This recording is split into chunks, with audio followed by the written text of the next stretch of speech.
As part of the county's sustainable forestry program, the latest forest health thinning activity was completed this summer at Spud Mountain.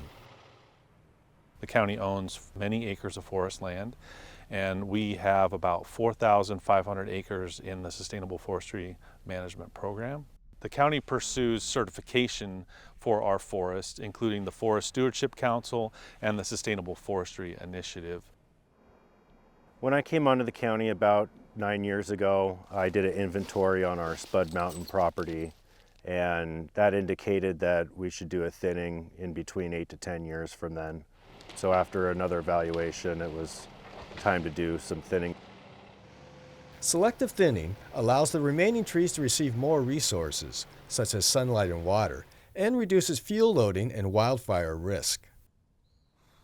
Definitely reduces the overcrowding, which also reduces the wildfire risk and potential risk for pests or other pathogens that could come and be susceptible to the stand if it was too overcrowded and stressed out. The contractor for the Spud Mountain thinning sent logs to be milled for dimensional lumber or made into utility poles.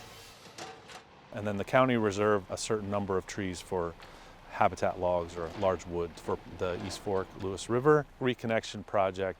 And we recently acquired the former Ridgefield pits. And this was the main component of the project, was to fix those old gravel pits and reconnect the river to its floodplain. The Lower Columbia Estuary Partnership designed and manages the Reconnection project.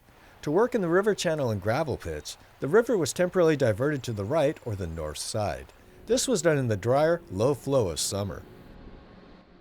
The first thing we did is we removed all the levees and berms that were really constraining the river, that had confined into a narrow channel. The second thing we did is recreated a lot of the side channels, placed wood in them.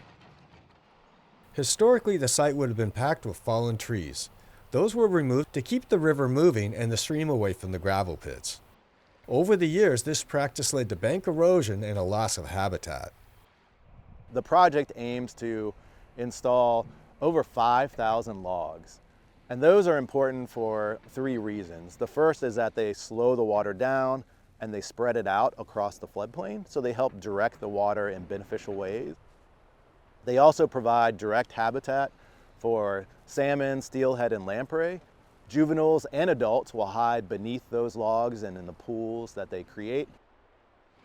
The third reason is the logs capture leaves and other organic material, which is habitat for aquatic insects and a vital component to the food chain. Clark County transferred more than 700 logs from its Spud Mountain property to the project.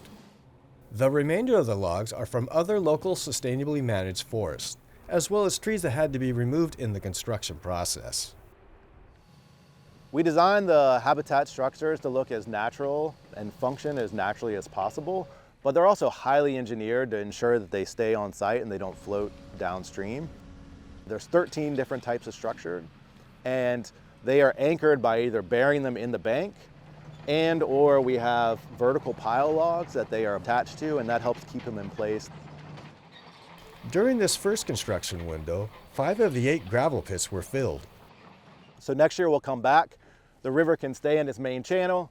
It's diverted naturally now around the 3 gravel pits that we still have left to fill. We'll dewater those, we'll rescue all the fish, and then we'll continue construction and wrap things up by October of next year. Until the project is completed in fall 2026, the river remains closed to boaters and other recreationists for 3 miles downstream of Daybreak Regional Park. With the rainy months ahead, the Lower Columbia Estuary Partnership will be planting tens of thousands of native plants on the site. Look for volunteer opportunities to help revegetate this area on the partnership's website at estuarypartnership.org/volunteer.